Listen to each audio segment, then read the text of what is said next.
Today, we're talking about the Mitsubishi 3000 GT, one of the most ambitious, over-engineered, and underrated Japanese sports cars ever made. If you're a fan of 90s JDM legends, buckle up because this one's got everything. Twin turbos, all-wheel drive, four-wheel steering, and even active aerodynamics. Mitsubishi really went all out with this one. The 3000 GT, also known as the GTO in Japan, hit the scene in 1990 and was manufactured until 2000. It was a front-engine grand touring sports car, available in either all-wheel drive or front-wheel drive, depending on the trim. And if you were in North America, you might have seen it rebadged as the Dodge Stealth, basically the same car but with a slightly different look. Mitsubishi and Chrysler worked together on this project, with Chrysler handling the exterior design of the Dodge Stealth. But under the hood, it was all Mitsubishi. The car was built on the Sigma/Diamante platform and came with a transversely mounted 3.0-liter V6 engine. And that GTO name? It was a nod to Mitsubishi's old Galant GTO and, of course, the legendary Ferrari 250 GTO. Now let's talk about what made the 3000 GT special. This thing was loaded with features that were way ahead of its time. We're talking twin turbos, full-time all-wheel drive, four-wheel steering, an active exhaust system, electronically controlled suspension, and even active aerodynamics, meaning the front and rear spoilers adjusted automatically to improve performance. If you've ever heard the term cutting-edge tech, the 3000 GT was the textbook example. The 3000 GT was positioned as a rival to the Mazda RX-7, Nissan 300ZX, Honda NSX, and Toyota Supra. It was packed with cutting-edge tech, but that also meant it was heavier and more expensive than some of its competitors. In Japan, it was even classified as a large car, which meant higher road taxes. And fun fact, the Dodge Stealth was supposed to be the 1991 Indianapolis 500 pace car. The United Auto Workers protested since it was built in Japan, so Chrysler swapped it out for the Dodge Viper prototype. The first generation, known as Series 1, produced from 1990 to 1993. The top-of-the-line VR4 trim came with all-wheel drive, four-wheel steering, and Mitsubishi's active aero control system, which automatically adjusted the front and rear spoilers. This allowed the car to stay stable at high speeds and maximize downforce when necessary, especially in high-speed corners.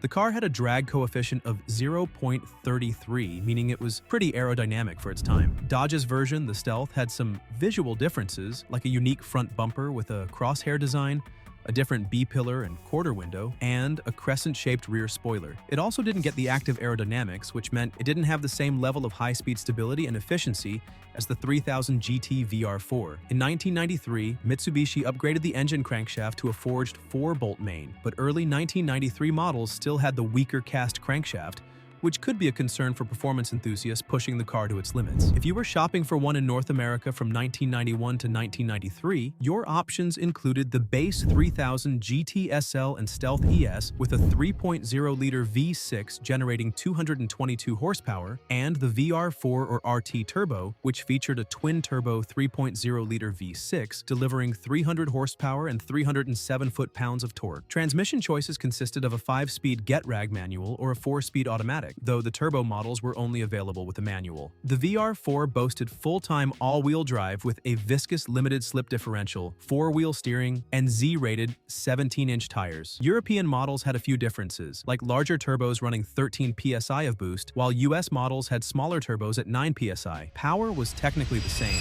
but the Euro-spec cars had better high-speed performance thanks to lower intake temperatures. This was a notable difference for driving enthusiasts who wanted to extract the maximum performance from the 3000 GT. Performance-wise, the 3000 GT VR4 was quick. Depending on the model year and test conditions, 0 to 60 miles per hour was about 4.9 seconds, and the quarter mile took around 13.6 seconds at 98 miles per hour. This was faster than the Acura NSX, which cost nearly twice as much. With all the tech on board, the 3000 GT VR4 was a game-changer in its time, delivering impressive performance that was both versatile and high-tech. The second generation, produced from 1994 to 1997, known as Series 2, brought some design changes and tech upgrades. The front bumper got projector beam headlights and round fog lights. The hood bulges were now integrated into the sheet metal, and the rear bumper and side vents were revised. Inside, dual airbags and a new audio system were added. These updates not only improved the car's appearance, but also its overall comfort and safety. The twin-turbo VR4 got a power bump to 320 horsepower and 315 foot-pounds of torque, though Japanese Japanese models stayed at 278 horsepower due to regulations. The VR4 also got a new 6-speed GetRag manual transmission, which offered smoother shifting and better power delivery. Larger wheels were introduced, 18-inch chrome wheels, which improved handling and added to the car's aggressive stance. Some features started disappearing, though. Mitsubishi dropped the active exhaust system in 1994, the electronically controlled suspension in 1995, and the active aerodynamics in 1996. While these deletions made the car a bit more straightforward to maintain, they also meant that the car's technological edge was gradually reduced. By 1996, the Dodge Stealth was discontinued, leaving only the Mitsubishi-badged versions available in North America.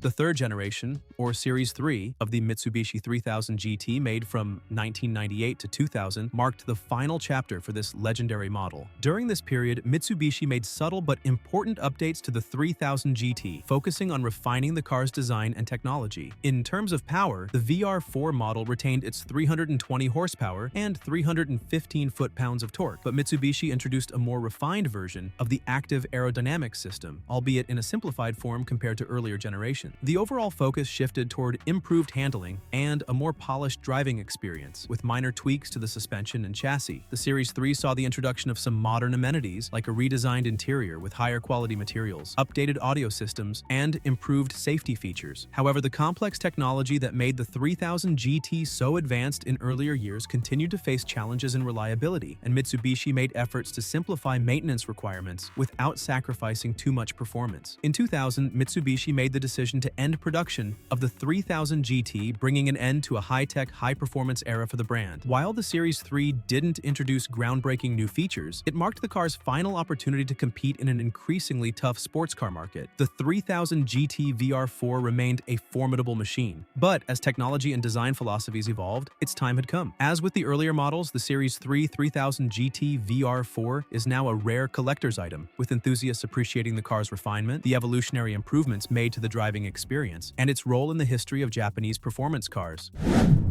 For those who wanted something flashier, Mitsubishi introduced the Spider from 1995 to 1996, a fully automatic retractable hardtop. This version was available in two trims, the SL Spider and the VR4 Spider. The SL Spider only came with an automatic transmission, while the VR4 Spider was manual only. The Spider added a new level of open-air driving experience, combining the thrill of a sports car with the luxury of a convertible. The retractable hardtop was a mechanical marvel, offering a smooth transition from closed to open in seconds. Then there was the GTO MR in 1994, a lightweight version of the twin-turbo GTO. Mitsubishi ditched the four-wheel steering, ABS, electronically controlled suspension, and active aero to save weight. It also had a shorter final drive ratio and AP Racing 6-pot brakes as an option. Despite losing some fancy tech, it was actually quicker than the regular VR4, even beating the R32 Skyline GTR in a 1-mile acceleration test. The GTO MR showed how shaving off unnecessary weight could result in impressive performance gains. It was a more raw,